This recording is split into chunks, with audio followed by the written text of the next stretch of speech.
Historical Society, Oregon Chapter, and the local Oregon Coast Filipino American Association. Today's symposium is on the Filipino American experience, especially shared with us by a few voices from Coos Bay. In fact, there are voices from Oregon Coast as well. We will hear speakers based on Walport, Coos Bay, North Bend, and Bandon. In this great nation of immigrants, it is often said that Filipino Americans are the silent ones. Today, this afternoon, we speak. Please hear our voices and listen to our stories. Okay, I'm nervous. We're all friends. This year, the Oregon Coast Filipino American Association celebrates its 18th anniversary. In the past 18 years, the OCFAA has worked with many organizations to provide help for those who need it. Members of the Oregon Coast work together to raise funds to garage sales, special events, and we will continue to do so as part of our group mission. For the OCFA members here, I know you are proud to be part of this organization. And for those who are not members, I hope you will join us, and together we will accomplish more than ever before. On other benefits of being part of the OCFAA is the chance to meet and work with other Filipino American groups and share our culture, food, and personal experiences. Today, we are honored to cooperate with the Filipino American Historical Society in presenting to us 5 stories of local people, friends, and their unique take on life as a Philippine immigrant in America. We are grateful for their generosity in sharing their stories. We thank fans for the inspiration and impetuous organize this event. And we thank also our guests, performers, the Philippine Cebuano dancers, and friends. I hope you all enjoy the stories and cultural performances today, and I look forward to all of us spending time afterwards to renewing and strengthening our bonds. Thank you. Sorry.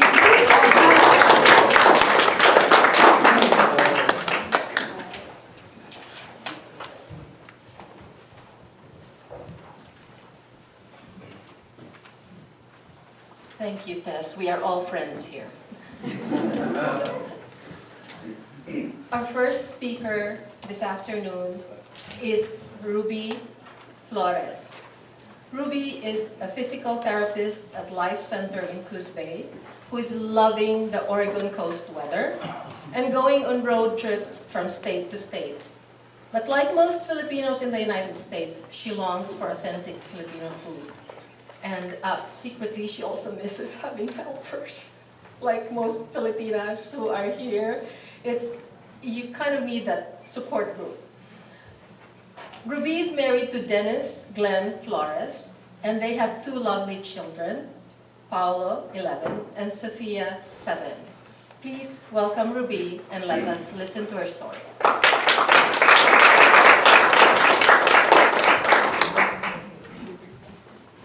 Thank you so much, Susan. Good afternoon, everyone. I'm also nervous. It is an honor and my pleasure to stand here in front of you and share my journey to this, what we call the American dream.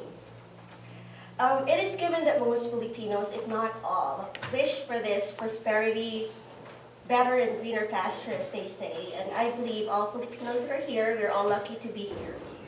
And each of us treaded different pathways, and I will be sharing to you my story. Okay, so to start with, as Susan mentioned, I am happily married with 2 beautiful children, and my husband Dennis is a Marine deck officer, and we have been together for 18 years and married for 13 years. I am just proud to say this because I believe that it's my marriage and my family that serve as my core and foundation to be a strong-willed person that I am today.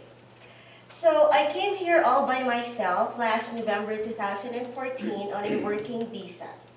That is the H-1B visa, And because I applied through an agency or a hiring company, everything was easy and smooth flowing as to processing all the requirements and my work application.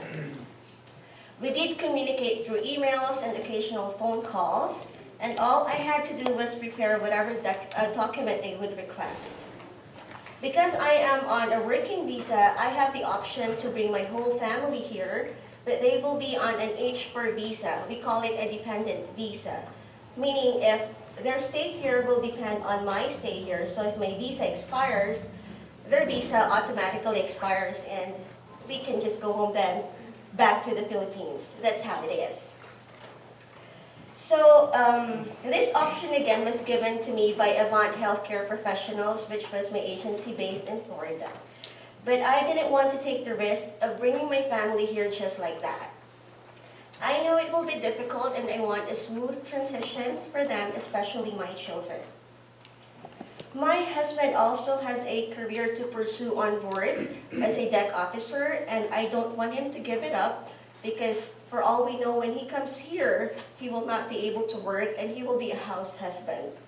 All Filipinos know that. He will just basically stay at home and, of course, take care of the kids because he will not be allowed to work.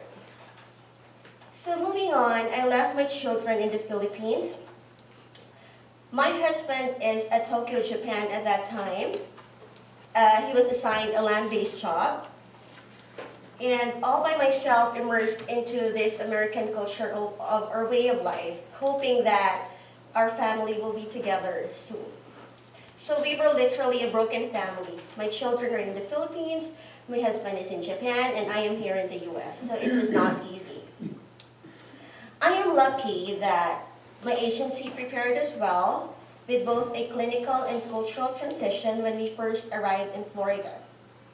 We stayed there for a month and they assisted us in getting a credit card, a driver's license, and also looked for an apartment wherever we are assigned, in my case here in Coos Bay. I have already ordered a brand new car while still in the Philippines without taking out a single penny out of my pocket, and that is also because of the really good employment package. So they assisted me to get a car loan, and when I arrived here, I just went to Coos Bay to pick up my car. A staff was also assigned for deployment, and from the Florida all the way flew with me here in Coos Bay, helped me to buy all the stuff that I need for my apartment. She helped me, she toured me around the city, and also accompanied me on my first day of work. So there was really nothing to complain. For me, it was a perfect setup. I was missing my family, but I'd rather adjust first with a new place, new job, and everything before dragging them all with me here. Not to mention, by the way, that I didn't drive in the Philippines. I'm the typical daughter and wife who depended on my dad and later my husband to drive. And so it was really hard for me when I got here. Because it doesn't apply here. Here it is a necessity, of course, to know how to drive. So it was a 360-degree change for me. Living by myself, colder weather, new job, not so confident with my driving skills, doesn't know anyone here in town and all that. I was in denial that I am stressed and pressured, and I just keep convincing myself that everything will be okay. But you know, my blood pressure didn't show it. At a young age, well, I'm actually 38 already, but my blood pressure went up to 210 over 106 in about 2 months of staying here. I needed to take 3 maintenance medication for blood pressure and another anti-anxiety pill to control my blood pressure, because when I see that it's really high, then I get more nervous and then it becomes way higher. I was scared to go to sleep as I'm afraid I won't wake up anymore. It was terrible. My husband will be on FaceTime or my children and they just keep my phone on and they will just be there. Because I said, oh, I'm all by myself in my apartment. I'm too scared to sleep because my blood pressure is really high. I'm glad this didn't last though. Through the days, I became more and more comfortable driving. I became familiar of the place and my job, and I was able to establish my routine.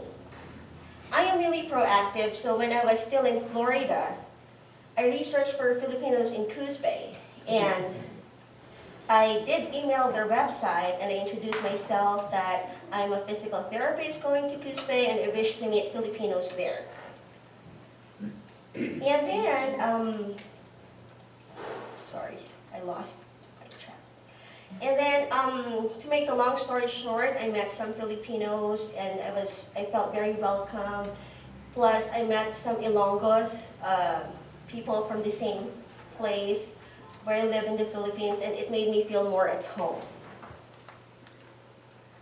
So, I am actually not a very sociable person, but I thought it will help me from being homesick, and also, I was craving for Filipino food.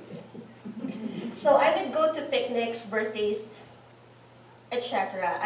There's no absent. I was never absent for as long as it's my day off. Also, I was thinking of my family is going to be here soon, so I'd like to establish a good social network so that when they get here, then they will be at home if I can introduce them to some friends or Filipino friends. So anyway, my husband and children came here for a vacation the following summer, and it was like a trial stay. So I came here in November, and so they came here April. I was more confident this time with my driving and also well adjusted with my work, so we all enjoyed our time together with less pressure and stress on my part. And last year, my kids came here for good. They came with my parents who have a tourist visa. And tourist visa holders usually can just stay here up to 6 months. So my parents and parents-in-law, they take turns every 6 months to help me take care of my kids. I have a good setup. I am lucky to have that setup. And my husband, every end of his contract, he just comes here for a vacation for just 1 month and a half, more or less, and then goes back to the ship again. And this will be our setup until hopefully by next year I will be granted with my immigrant visa. So like everyone else, of course, we would like to be a complete family. After 18 months of working in life care, they absorbed me as a direct employee, and it's what I've been praying for. Time flies so fast, it feels like it was just yesterday that I was fighting homesickness and I was feeling like a stranger in this place. So it is given that it takes a lot of struggles and sacrifices to reach your goals. We just have to keep praying and be really optimistic. In a case, I took it one day at a time. Now I feel like I belong here. I'm very at home, and the plan of moving is getting harder. I'm talking about Cuspe, Oregon. I would search for jobs in bigger cities and neighboring states, but at the end of the day, I would think, maybe we can stay here for long term. So Big Part is a wonderful Filipino community, the good camaraderie and friendship that makes this place a home away from home. Thank you so much.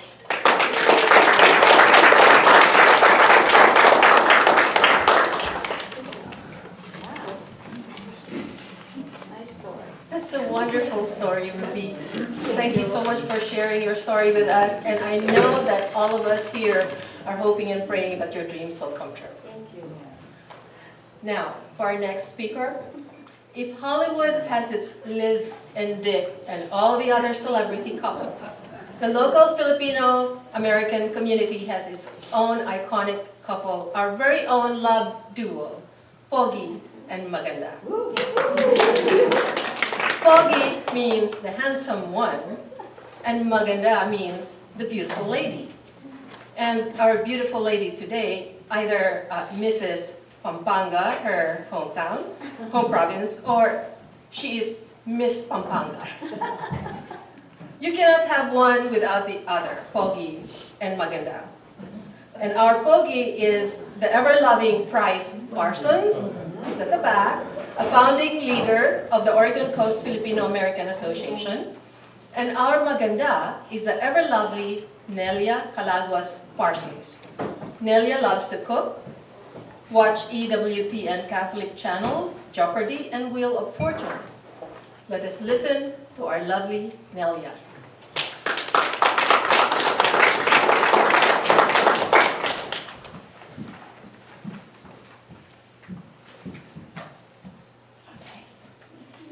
afternoon, everybody. My name is Nelia Ignacio Calagos Parsons. Like she said, aka Maganda. Married to Price Parsons, aka Poppy. We have 2 children. Richard was born in the Philippines. He's in the back. And Patricia was born in Lemoore, California. She's not with us. She lives in Portland. They were married. They were named after their grandparents. I was born in Dao, Mabalacat, Pampanga, in the island of Luzon. Dao is a small barrio just outside the perimeter of U.S. Clark Air Force Base. There was nothing there growing up. It's just plenty of open spaces. My dad worked on base from 1951 to 1991. My mom was Estela Gonzalez Ignacio, and my dad is Ricardo Gomez Calagos. They have 10 children, and I'm the oldest. I have 6 sisters and 3 brothers. I finished my elementary school in Dao Elementary. Across from the school, which is the Catholic Church, where my mom walked us every Sunday. I went to high school in Holy Angel College in Angeles City, a Catholic school, and graduated with my associate degree in secretarial science. Our father worked so hard sending us to school to the city to finish high school and college. I remember the jeepney fare at that time in 1960, it's only 10 cents. My brothers and sisters, we work on base during the day and work at night to pursue our college and help Dad financially. Being the oldest child, I was sending my younger sister to high school and going to college at the same time. Our family was active in our church. My sisters and I belonged to the Legion of Mary, teaching religion to young kids in our elementary school. Work, school, church became my routine. Here comes the love story in our work. I was working with 2 Filipino sailors in the office. They told me a single sailor is coming on board in November of 1979. I was on a retreat in Baguio City when Price came on board. I saw my husband for the first time on our bus. The ride from Balibago to Capas Tarlac is 45 minutes. Price was reading, and beside him is a bag, which I kind of made fun of it, but it belongs to his dad, who died that year in '79. Price used to tell the children, Richard and Patricia, that their grandfather has something to do how we met. He said to them, go to the Philippines and there's someone waiting for you. Price brought a beautiful myrtle wood clock as a dowry to Mom and Dad. We got married in September in 1981 in Our Lady of Immaculate Conception in Balibago, Angeles City. My mother-in-law was our special guest. I remember her first trip, she said, to the Philippines, and it's a shock to her because of the weather we have. It's hot. After we got married, Price was transferred to his next duty station at U.S. Subic Naval Base, Olongapo City. My first time being away from home. I was scared and I was more scared going to the United States. Now is the time to move in 1983. Have to work on my visa, paperwork to fill out, pictures for my passport, but we will never forget when the photographer commented I look like 18 years old when I was already on my 30. Now I have everything I need for my visa. Time to go to the Manila Embassy. I never been to the city. Price was not with me. I'm scared, very scared. I rode the Philippine Rabbit bus from Olongapo City, and someone told me to get out of the terminal and look around, and you will see the embassy. So I look around, walk, finish the interview, walk back to the bus station. I don't know how long it takes me to fall in line and the interview. I was just happy I got my visa and went home without getting lost. So this is the story. I married my boss. After 2 years at Subic base, Price was signed for sea duty for 2 years. We have to move to Guam. Price liked it. It will be a good transition for us that I can go home to the Philippines easily. Before going to Guam, we went to Bandon, Oregon.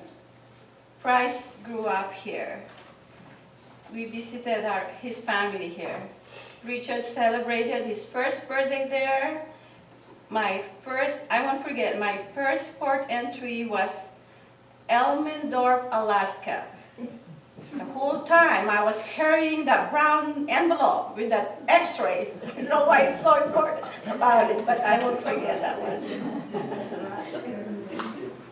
After Guam, we moved to Naval Air Station Lemoore, California, where our daughter Patricia was born.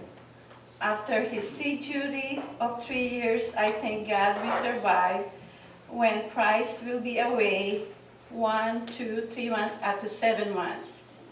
Lots of prayers, rosaries, and reading the Bible, volunteering to the Red Cross and church. Now, Price was stationed to the Philippines again in Subic Naval Base, Philippines.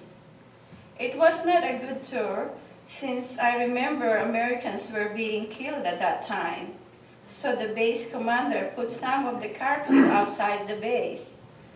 And also in 1990, the Mount Pinatubo erupted.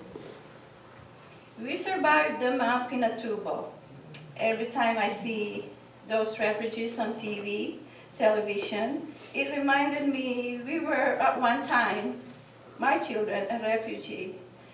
Richard was 9 years old and Patricia was 4. Seeing my kids sleeping on the grass breaks my heart. And I know how those refugees feels on TV. Our daughter became a celebrity that year when a Navy photographer took her picture hugging those Pringles, sitting in a cot while in Mactan Island. We rode the helicopter from the air carrier in a helo to the Mactan. He won the Photographer of the Year on that picture. In Subic,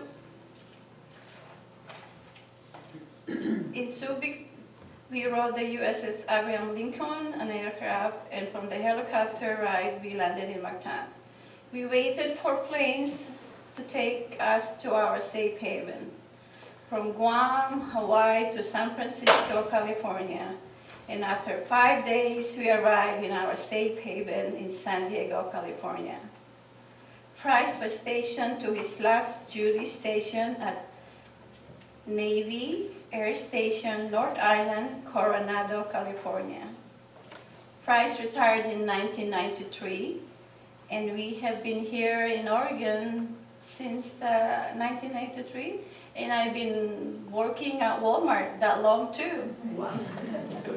Thank you, guys.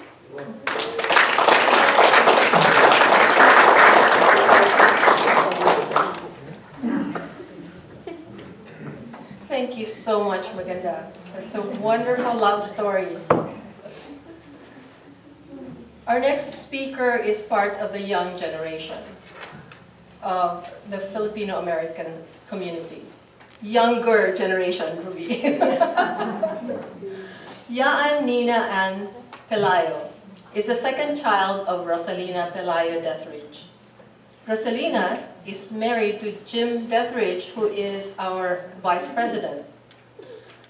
They all lead a full and very busy life in Bandon with their vacation rental, timber and logging, and dispensaries. Very successful dispensaries, by the way, and they plan to expand. As a family, they love to hike, camp, and travel. Yaan likes to play golf and read. She was very active in school as part of the golfing team, and she also worked in Bandon Dunes. She loves the breathtaking scenery of America and its vast diversity. She's currently a senior in the University of Oregon, majoring in human physiology. Unfortunately, she cannot be with us today, so the one who will share her story would be her mom, Rosalina Dethridge. Let's listen to Yaan's story to her mom.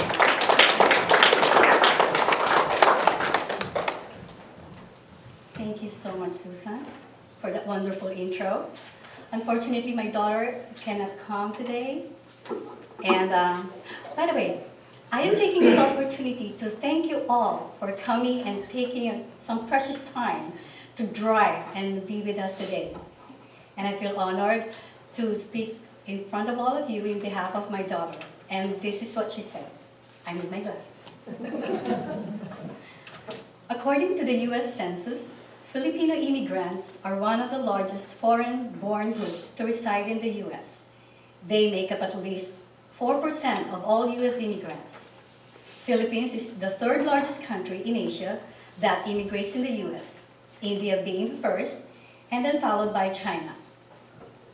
Between the years of 2000 and 2010, a total of 409,000 Filipinos emigrated in the United States. I took the time to mention these numbers and figures because I am part of that statistics. Me, my mother and brother made a big move to the United States in the year of 2007. I don't know how many times I have said and shared that phrase out loud, but one thing I haven't shared are stories about the strenuous obstacles that we had to experience. The countless visits to the embassy and long lines we had to endure.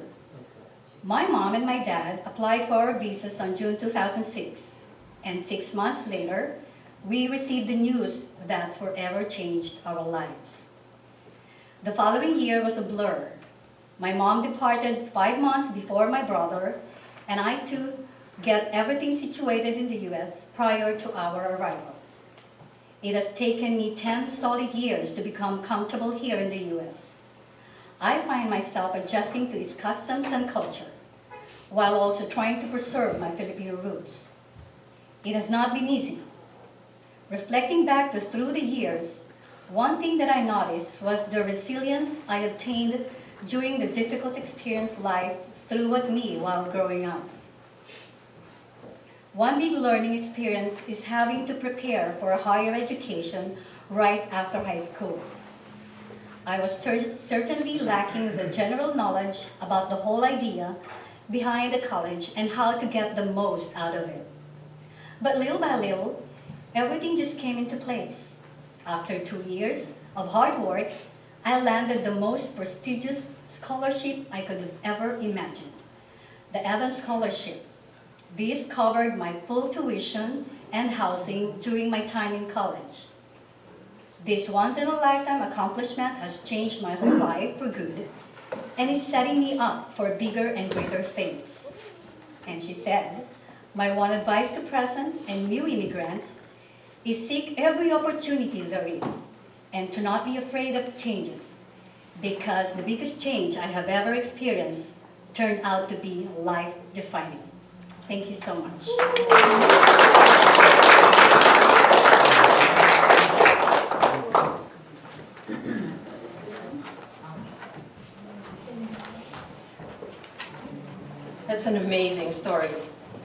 Thank you, Rosalina, and thank Yaan. We're going to take a short break from the speakers so that we can enjoy the cultural presentation. We are very thankful to have with us today the Philippine Cebuano dancers and friends who are able to share their talent with us. And to introduce the group is Miss Marisa Nuno.